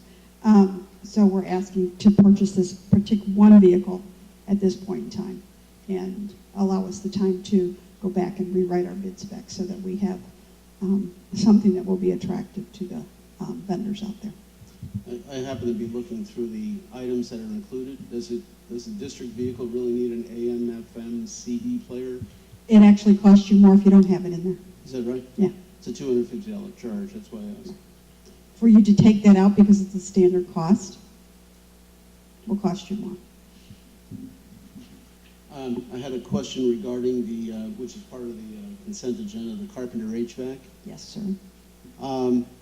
These cassettes, this $58,000 charge to move the cassettes closer to the outside walls, how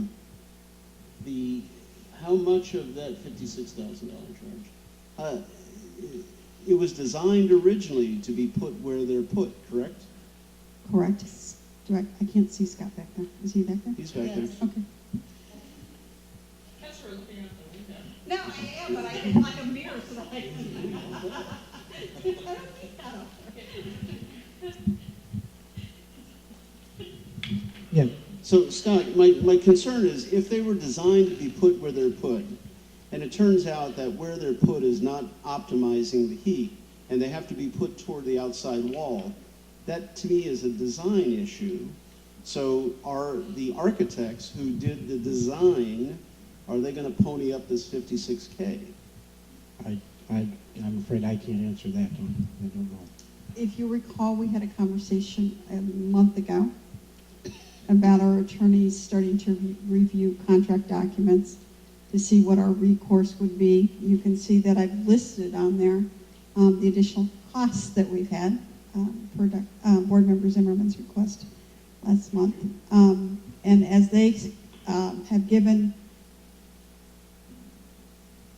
a review of contract documents with Fanning and Howie, the way the contracts were let 4 years ago, he doesn't see much recourse in recouping these funds.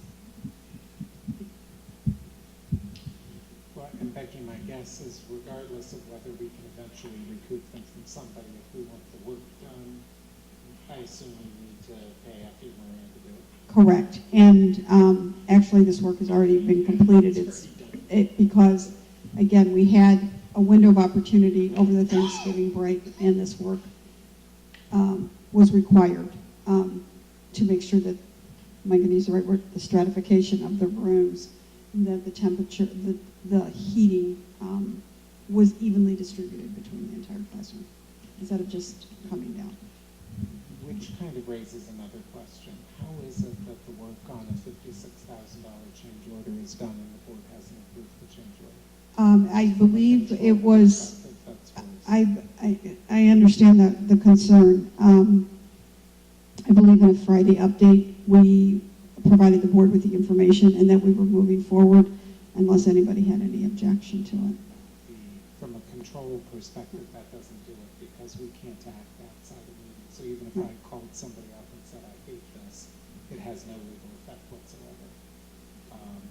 I mean, I understand you need to act for an emergency, but probably the better practice is to have a special board meeting and make this kind of vote for it. Duly noted. And I'll just ask the question, there was something that happened earlier that we talked about where when they tore the roof off at Emerson, there were all sorts of problems, and that cost $48,000. Now our roof's torn off, it's sitting there, so, is the board what's the board gonna do? How are we gonna approve something that happens like that? And so I don't know if the situation was similar here, moving these things, maybe you could have waited, but, you know, was it optimal to do it, you know? So I don't know what the answer to that is, but that, you know, that was something else that came up that was a large unanticipated expense that, you know, was done, and that I have no argument with. Right. I mean, you know, from the contractor's perspective, I'm surprised they were willing to do the work without having to change orders on first. I think that the team of Fanning Howie, Effie Moran, Nichols Associate in the district, all met and all agreed that this work needed to be completed, and everybody was willing to move forward. Okay. So to some degree, Effie Moran has pitched in a little bit by Oh, huge. essentially doing that work at risk. Absolutely. Yeah. Okay. And was that part of the situation too, was that done because, I mean, the temperature in the rooms wasn't adequate? It was the stratification issue. What was moved, the cassettes on the VRF system aren't stayed in the same place. This is the fresh air intake that we bring in and that we use for morning heat up. So what we did was we moved that air, instead of going kind of in the center of the room, we moved it to the outside windows to put a curtain there to stop some of that cold penetration from coming in. And we ran data loggers and, you know, for a couple of weeks and checked the temperature at the ground level compared to those that didn't have it. It was very advantageous to do this work.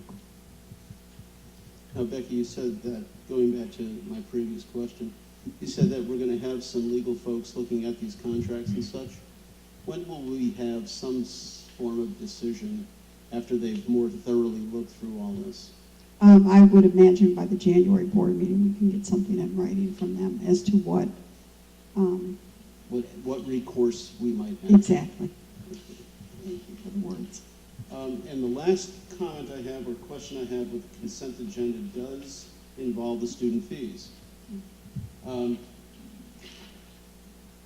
I can find my piece of paper here. There we go. The student fees. I just want to be certain that the fee schedule for the bus fees is going to be sufficient, because now, Scott, what did you call it? The state mandated the hazardous crossings. Yes. So now we had to pick up some extra bus routes, extra costs, and to me, this is a pretty much you have 10 buses, it costs this much, it's going to cost each child that much money. So going forward, are we going to have a pretty much break-even proposition on the busing? State reimbursement for regular transportation has been lacking in the last few years. We went from receiving several $100,000 a year to receiving about $20,000 a year. When we examined this a year ago, the $510 for all year and the $305 for cold weather was more than adequate to cover our expenses. I don't think that has changed. You don't? No. Even though this year we're about $350,000 in the red because we added some routes, but have the prices gone up to compensate for the extra routes that we have? But there's not a relationship between those two, right? These are people who elect to have us provide school bus service that is optional, whereas those routes that we added, we were required to have those routes. That's right. So I don't know if I would draw a parallel between those two. No, you're right. They buy a seat that's empty, is what they're doing. Yeah. And if the seat wasn't empty, we wouldn't allow them on that particular route, so. I got you. So that's two separate things. One's voluntary, one's involuntary. Absolutely. And then the Jefferson programs, are they running at a break even? That seems to be another situation where that should be a cost neutral item. The last time we did that assessment, and it was right as at the beginning of the school year, we are still at a break-even point. So the modest increase will account for salary increases. Okay. And my final question is regarding the extracurricular fees. We did an analysis about a year ago on some of the fees, but we didn't do an analysis on some of the extracurriculars. That's correct. It was in the board packet. The discussion was so lengthy on regular fees that we never got to that point. Exactly. And from what I recall, it turned out that the costs covered about 50% And we all felt that that was pretty reasonable at 50% shared costs for some of these things, but we've never done that analysis for the extracurriculars.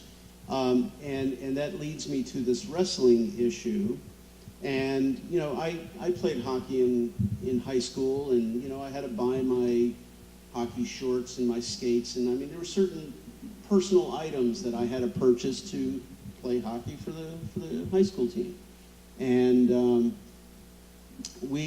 part of this, it's a nominal expense, but it's kind of the principle behind it. What's it called? The singlets, yeah, the singlet and some other headgear or something like that. I mean, I don't know if you've ever wrestled, but you get pretty sweaty. And I don't want to talk about it. yeah. Having And this conversation earlier to today. share that kind of item, it kind of grunged, you know? So I'm wondering if that wouldn't be a good item that folks need to purchase. You want to wrestle, you purchase the darn thing. I would agree with you. I just don't think that's past practice in this district or any other district I've been a part of, so. It's certainly something that we could propose. You know, one of the reasons why we brought the wrestling item forward is because it is a teen leisure club that's essentially functioning as an interscholastic sport. And as it grows in popularity, it has become sort of one of two sports that students can elect to do in sort of a no-cut kind of way. So it's a nice opportunity for the middle school kids. But we thought we best support them since they are traveling and competing against other schools. Well, we are supporting them, though. We're Yeah. paying for coaches, and we're paying We are. for mats, and we're paying for rollers, and we're paying for all Right. the other equipment. Right. So we are supporting them, and I'm just Right. saying that if Well, there well, are... if it were to become an interscholastic sport, right now it's a club. Yeah, yeah, okay, yeah. But if we added it as that, we certainly would be. And I am guessing that the team coaches would be grateful to have sort of the blessing of the board as an interscholastic sport, and would be happy to invite kids to purchase their own Yes. uniforms and headgear. Yeah. Yeah, perhaps not uniform, but certainly personal headgear, and I mean, yeah, I mean, that would be my only concern with that. Don't we have a bigger issue with wrestling that it's only offered at Emerson and it's not even offered at Lincoln? As a club, they don't actually have a coach right now as a club at Lincoln, but there is a lot of student interest, and they feel like they could solicit someone to serve as the coach next year at Lincoln if it were to become an interscholastic support, and the coach could be supported with that stipend. One of the things that we had talked about too was if the team wasn't as large at Lincoln, it might be possible for us to save some money by having a district team and busing the kids from Lincoln over to Emerson and having them practice together. Kind of going off the fees for a second, and because I'd love to see a further analysis of the interscholastic as we talked about. That would be great down the road. I'd ask Becky if she could tell me roughly what, we haven't raised this since 2009, is my understanding. We haven't Correct. raised student fees for, you know, your mandatory elementary school fee. That is, given the time value of money, effectively a savings. And with your new tool, which we send out about how we're doing, and Tony, you're talking about, we need to trump it when we're saving the district money, and fees has been an issue. We have effectively reduced fees because of the time value of money. So you had done it kind enough so that you could say the $227 is really worth, it would be $248 if Right. you use the December detail number. Could you go the other way, is what I'm more interested in, which is saying, could you tell me what $227 is in 2009 dollars? Because I think that's a real number that you could give to the community and say, effectively, fees have been reduced by $27 over the last 8 years, because we're just not, and you know, with inflation, we're just not doing it. I just think that would be a nice thing to sort of say, here's how we're saving your money. Maybe we're not necessarily reducing the fees because we can't do it under constraints. But over time, another 5 years, another 10 years, if you hold that, you really over time reduce it down to a negligible amount where you might be more in line with other districts who've been raising them. I just wonder if it's a story we might want to get out, you know what I'm saying? Because I think it's money that we have saved in one form or another. It's a very good point. So it's 5 years of no raises and time value of money. Right, The- you know, that's probably $195 or something like that. So it's gone down 20-something. Well, it's at easily 10% over 5 years. Yeah. So anyways, whatever that is, I just thought that might be something, and maybe in your next newsletter, that might be a nice little, you know, here's another way we're saving. I know fees that are still high, but, you know. Just a thought. No, I think that's all part of that communication outreach that we had talked about 2 years ago that hopefully we'll be working on a little bit more this coming year. So prior to going to the vote for the consent agenda, for me to vote yes on this, I need to have, just tell me about the student fees. Tell me that you'll do something with the wrestling. Just, it's a fee. And Becky, I hope that in the next 6 months, we'll be able to sit down and talk about some of these miscellaneous things. Can I put it on the to-do list? But if this agenda, if this vote incorporates the cost of the headgear and the singlets, at least the headgear. Absolutely, the headgear probably should be out of there because it is a personal item. It is, it really is. Well, you'll notice on the recommendation for student fees, we've not included the wrestling fee. That I believe the memo from Dr. Lopez says that in January, we will amend the student fees once you actually approve it. So once it comes back on January 26th, you will actually be approving the fee and the sport as wrestling as an interscholastic. So then we will add it to this particular list. So wrestling isn't included in this recommendation right now. Okay. Any other questions about? Yeah, yes, vote I then? have one question. So Carpenter HVAC, so I just want to fully understand this. So the total cost is $299,000 according to the sheet, and we're going to pay 56 of that? No, So is F.E. Moran picking up the balance? No. Go ahead. No, you. I was going to, that list of additional costs for Carpenter are costs that the district has incurred throughout the project. So from last winter through current, the district has incurred an additional, I'll round it, $300,000 in costs associated with the Carpenter HVAC project. Those are the costs. Those aren't being shared by anybody at this point in time. Although you can see in there that F.E. Moran did share a portion of the PVC piping that you approved a month ago. All right, so the total cost for 300, so this 56,000 is a part of that? Is that what that is? Correct. And so the remaining 250,000 approximately, who's paying that?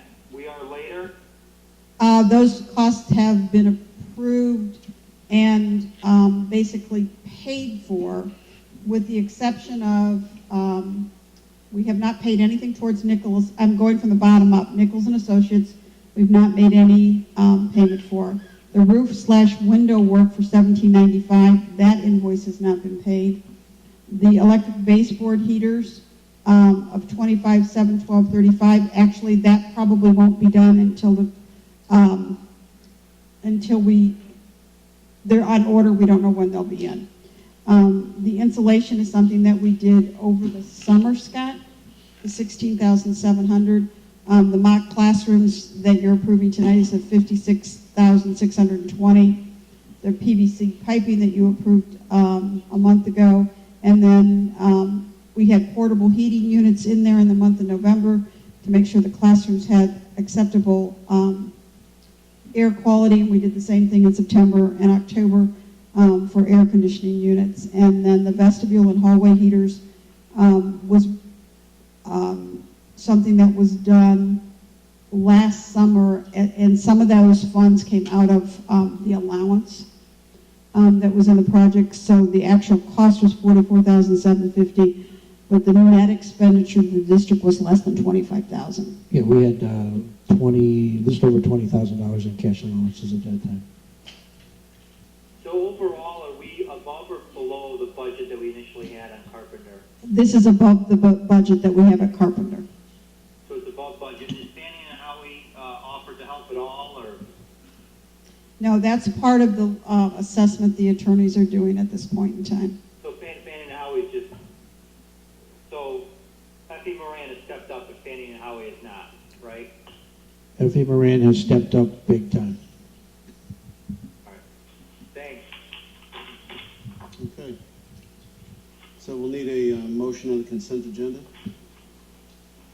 I move that the Board of Education of Community Consolidated School District 64, Park Ridge-Niles, Illinois, approve the consent agenda of December 15, 2014, which includes the personnel report, bills, payroll, and benefits, Approval of financial update for the period ending November 30th, 2014. Approval of the 2015-16 student fees. Approval to purchase district vehicle through the state bid. Approval of Carpenter HVAC change order -FE Moran Mechanical. Acceptance of $1,000 donation for Heroes in the Classroom, and destruction of audio closed minutes, of which there are none. Second. All right, Dathan, why don't we start, please? Aye. Aye. Yes. Aye. Aye. Aye. Danny? Aye. Okay. Next item is approval of minutes. Bob, I think you had something to add. Yeah, I had distributed copies to the members of the board, a handwritten adjustment, because I didn't have an electronic version of the closed minutes from October 27th, just with a goal of just sort of completeness in terms of maybe understanding. I know I sort of discussed this with Tony, but that my goal there was just to sort of make sure things made complete sense if someone wanted, and also just the choice of words in one section. Yeah, and I think the choice of words is important, because if this is ever used in reference for negotiations or anything that we might talk about in the future, we want to be able to reference something that's accurate. So thanks for pointing that out, Bob. And just to refresh my memory, this set of minutes we did not vote to approve at the last meeting because we wanted to make this change. Yes, And correct. so now we're ready to approve it and the other minutes this evening. Any other corrections or additions to the minutes? Not hearing any, how about a motion? I move that the Board of Education of Community Consolidated School District 64, Park Ridge-Niles, Illinois, approve the minutes from the regular board meeting on November 17, 2014, and the closed session meetings on November 17 and October 27, 2014. All right, is there a second? Second. All righty, Bob, starting with you. Aye. Aye. Aye. Yes. Aye. Aye. Danny? Aye. Okay. Next item is Board member Lee. liaison report. So Becky and I attended EdRed last Friday afternoon. And there were really just, it was kind of a year-end legislation to watch, and there were three. None will be surprised to you. Senate Bill 16, Senate Bill 1, the cost shift, and the discipline policy that is really being looked at heavily in a lot of high school districts. So Karen Valdez was there just letting us know what's happening, in Springfield and what she thinks may happen in January. So we'll continue to attend and watch to see if any of these things are coming back to life in January in a slightly different way, and we will just continue to keep you posted. III, I don't know, I always get a lot out of the conference. I found my sessions to be very, very beneficial. I don't know if anybody, I know John prepared some notes. Does anybody have any members that were there that wanted to share anything, any takeaways or impressions of the conference? I found it very beneficial, and I know I probably went to a more perhaps rudimentary sessions, but it was very, very beneficial. Once I knew what was going on, because I got there too early and I wasn't in a session, so I'll be very prepared next year. But I mean, I heard a couple great speeches, and really, it really is valuable if we have time to go. So one of the things we'll have to decide, and not to talk too much about it, because it's very late, but, is there anything that we're working on this year that we might want to present? Who knows, any of the Wrestling victory. national facility, who knows, but it's just something to consider. And then lastly, the last ELF is all hands on deck for casino night. And I know I'll be volunteering to go to dealer training, so to see you there. And that's it for ELF. And then lastly, there's just a couple that I want to highlight, because again, it's extraordinarily late, but so certainly let me know if there's anything that you want more information about, but a couple things to let you know. So you should have all received the link for the financial report, and again, thanks to Brian and Bernadette for making it look just so sharp, and I think for a first go around, it's a great job. What will be going out to the rest of the community is a postcard that looks just like this. So this is what the top of the report looks like. Gives you kind of the highlights and where to go. And then we'll do a mailing. So we did double the size of a small postcard and hope that it really catches the eye of community residents. So that'll go on. So everybody knows how to access it and look at how we're using our monies to educate the kids in district. Two very large FOIAs. We've been getting a lot of FOIAs this year, but we've had two extraordinarily large FOIA requests recently. So much so that we keep going back to the folks requesting to say unduly burdensome. They're voluminous in terms of the number of pages, 500, 600, 800 pages would have to be generated. So not only is that, and you're not allowed to talk about time, but it is very time consuming for people to read through emails, figure out how many have the tagline that they're looking for. So we're working with the requesters to see if they can narrow the scope. But there have just been, again, a couple that have been very, very large, and they're extraordinarily time consuming. So I just wanted you to be aware of that. We're charging people. Yeah, but it's such a nominal amount that we're able to charge folks that it doesn't even come close. Is it your ability? Is there a trend? Like, is it for people No, who have business? there's, a local resident, and then there's IEA, and there's a variety of other folks, so there's no real pattern to it. Mhm. But we know in terms of IEA, they're blanketing all school districts. Lori, I know in a lot of board packets, we have, the FOIAs have actually been placed in the board packets so we can see who's FOIAing what. I don't know, there are none in this board packet. Okay? I don't know if that's because none of the FOIAs that you're working on came in since the last board meeting. We haven't landed on, we're still working to narrow the scope, so that might be why there's none. Okay, yeah, I mean, I like just seeing what the FOIAs look like. So with these two big ones that we've been working on, I'll make sure that they're in, Yeah. hopefully they'll be resolved for the January meeting. But And even if they're not, I'm always happy to just see what the FOIA request as it first came in the door. do you want it in a memo, Friday memo, instead of waiting till the end of January? No, Friday, no. Friday? Yeah, whatever, yeah. Okay, I'll put it, let's see. So the Lincoln Jazz Band was at the city council meeting tonight at 6:30. Brian Chapoli was there. They were sending a press to the event, the Parker Trail Advocate, such a photographer, so we could probably see some coverage on it. So that was a good item to share. FOIA, financial report, what else did I want to tell you? Some fanfare for the taxi. Okay, and I think that's it, unless there's other questions on any of these items. Those are the big ones. Are we on track with the PTA presidents for polling them for board outreach? It's on the agenda for January. For January? Good. Yep. I think you'll be part of that conversation, and we'll see if there's interest, and then we'll figure out the timing, more than likely probably in the spring after the election's over, and we'll get that rolling. So it's on the docket. Next meeting, as Tony said at the beginning, January 26th, we'll be right back here. And, that's it for me. All right, any other questions, comments? What's that?